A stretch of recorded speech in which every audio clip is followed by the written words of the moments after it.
Hello everyone, welcome back to another video where today I want to talk a little bit about the latest Doctor Who news. Apologies I'm a bit late today, I've been celebrating my brother's 16th birthday. I can't believe he's 16, he's the youngest one, and I just feel really old. But anyway, I got some news to talk about. We got some brand new stuff from Good Morning America, we got a brand new cover for Doctor Who magazine, bunch of stuff to go over, a new clip as well, a new interview, just all sorts of stuff. So I'm going to get right into it. Subscribe if you're new, that would be greatly appreciated, but let's dive right in. First of all, and by no means least, the brand new cover for Doctor Who magazine issue 615 has been released. And I have to say, this is one of the best covers we've had in recent times. With a lot of Doctor Who magazine covers, they've been very kind of like overcrowded, or they've like added too much. Now, I know that this is the subscriber version, so there will be a text version with more stuff on it, but even still, I think this is one of the better like press shots we've had for the magazine in quite some time. I think sometimes they can feel a little bit off. This feels very good. I know a lot of people, say, oh, why is Gatwa in a dress? I've already seen a lot of that stuff, and I mean, it's a kilt. He's Scottish. I don't know, I mean, do you reckon anyone said the same thing about Jamie in the 60s? Like, did anyone say it then? I don't know, but it doesn't bother me at all. They look good. Varada as well looks very good. And yeah, so that's the cover for that. They look very cool. There's not much more to say other than the fact that I believe Doctor Who magazine issue 615 drops about a week from now, so I'll cover that when it releases. But we also had another new cast announcement. I really enjoyed the fact that basically every day now we're getting like a new piece of news. It really feels like we're finally getting kind of the rollout, the press rollout for season 2 in earnest now. It had felt a bit quiet in the weeks leading up to this, but now we're really sort of going, ever since that trailer and those titles, we're really kind of just, going and going and going, which I'm really happy with. But anyway, the next star to join the Whoniverse, Charlie Kodu, is off for an adventure in time and space with the Doctor and Belinda. Find out the latest star to meet the Doctor and Belinda in the Whoniverse. Star of stage and screen is set to join the Doctor, NCUTI GATWA and Belinda VARADA SETHU for an adventure in time and space in the upcoming second season of Doctor Who, launching April 12th. Charlie has been in multiple prominent dramas, including Holby City, The Dark Crystal, Age of Resistance, Unforgotten, Midsummer Murders, and Coronation Street, and has lit up the stages of UK tours The Rocky Horror Picture Show and Arthur Miller's The Crucible. Charlie is no stranger to the Whoniverse, having voiced multiple Doctor Who Big Finish audio dramas. This time Charlie will come face to face with NCUTI GATWA's Doctor in an exciting new escapade. Oh, interesting, so he's been on Big Finish before. That's very cool, I had no idea. And we can tell by the promo shot released here that he is part of the 803rd Interstellar Song Contest, so we know he's for episode 6. Charlie Kodu said, I'm absolutely thrilled to be joining the Whoniverse, having been a fan for such a long time and finally getting a chance to work with the legend that is Russell T Davies. It's an honour to be part of such an iconic show, and I cannot wait for everyone to experience what I think is the most exciting and unforgettable episodes so far. Russell T Davies showrunner said, welcome on board, Charlie. Some episodes of Doctor Who are so big and bold, they need all the talent we can throw at them, and that's when you call Charlie Kodu. It's a delight to work with him, and I can't wait for people to see the wildness of this story. Very interesting. Yeah, it is noteworthy that episode 6, the Interstellar Song Contest, has the most guest stars, I believe, for this series. I mean, it tracks because that's kind of your Eurovision-based episode that's going to have, and obviously Eurovision itself has a lot of celebrities and kind of high-profile people doing like big acts and stuff. So I guess reflecting that in the Doctor Who equivalent makes a lot of sense. It makes me wonder, imagine how insane it would be if they got Kylie Minogue back in to do a bit for the Interstellar Song Contest. Obviously, I know Astrid Peth is dead, but she could play someone else. It would be the first time Doctor Who's done it. I hear she's still a fan, so why not? Speaking of Kylie, though, we actually got a new interview on Good Morning America with NCUTI and Varada, and you can see the video linked here. Now, I'm not going to play the interview because, quite frankly, I'm terrified at the prospect of ABC copywriting me into oblivion. However, I will show you the clip from Robot Revolution that they showed. Thank you to Agnor for posting this on Twitter, and we're also going to read Coltbox's write-up of the interview as well, so don't worry, you won't miss anything from the video. But if you are curious, the full interview is on the Good Morning America YouTube channel as well. But starting off with the clip of Robot Revolution, let's take a little peek. Have you got two hearts? Padam, padam. No way. Can I... Do you mind if I...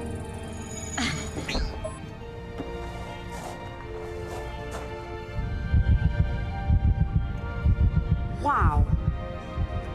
That's so weird.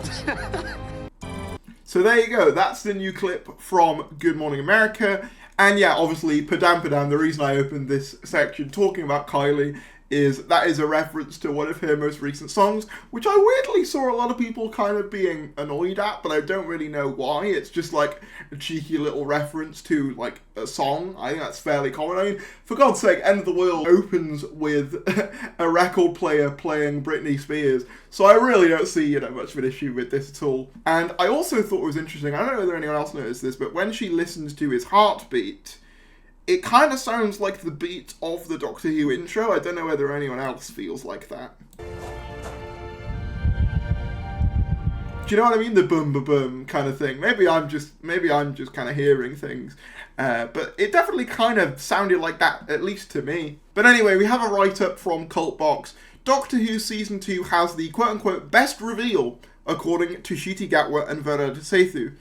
On CBS Good Morning America, 25th of March, Ncuti Gatwa and Varada Sethu teased the upcoming Doctor Who Season 2. Whovians will love this season, assured Ncuti Gatwa, who plays the 15th Doctor.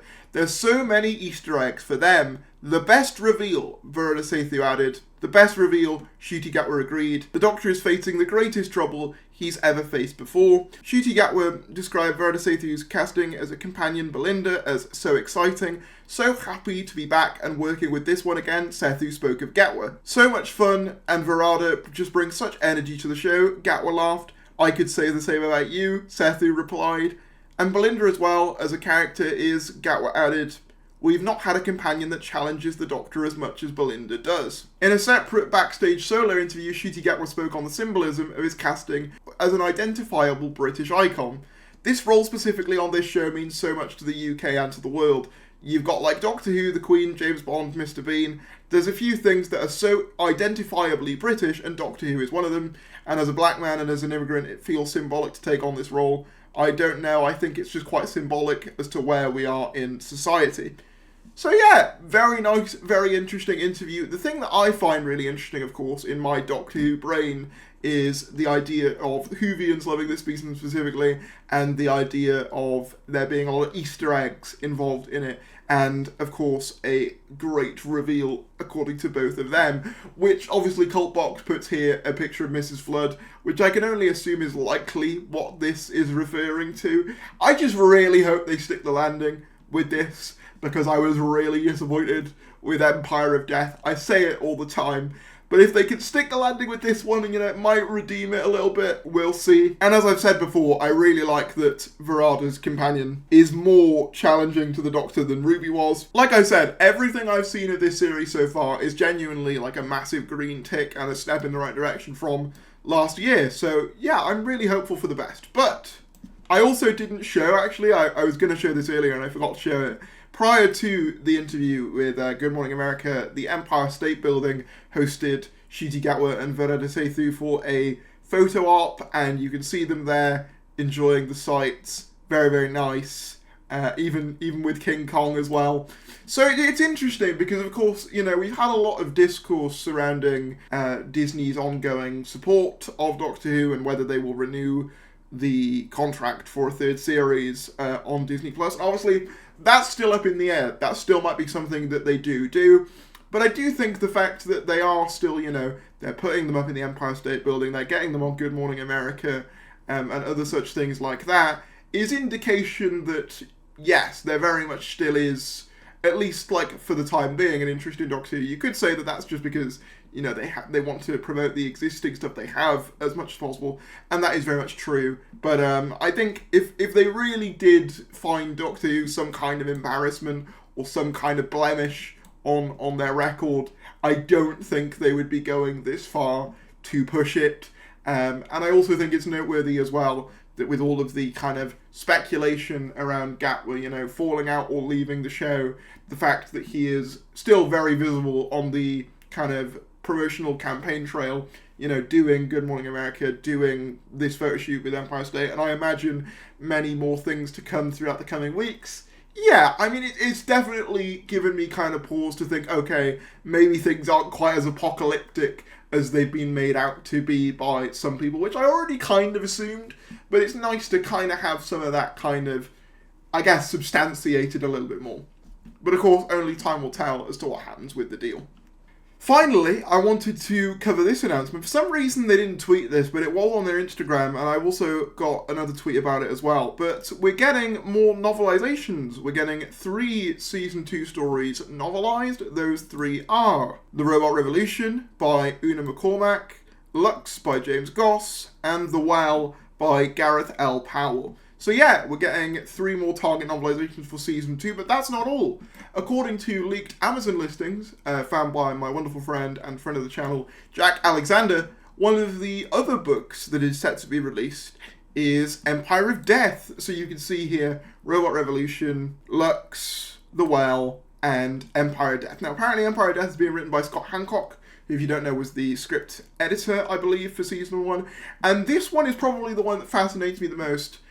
Because obviously we've not seen the others, so I don't know how the TV stories go, and obviously part of the appeal of seeing these Target novelizations is seeing what differences they take from the televised version. But I'm interested in an Empire of Death novelization, specifically because I think that TV story was a bit lacking, and it's fairly obvious that a lot of key stuff was cut from that story. So I'd be interested to see a novelized version that could go into a bit more detail and perhaps clarify some things that perhaps weren't as clear as they could have been on original broadcast. That's something that I'd be interested to see. Obviously, I don't necessarily think it's the job of the Target novelizations to make stories make sense. And all the issues that I have with the TV Empire of Death wouldn't go away if the Target novelization, you know, was better.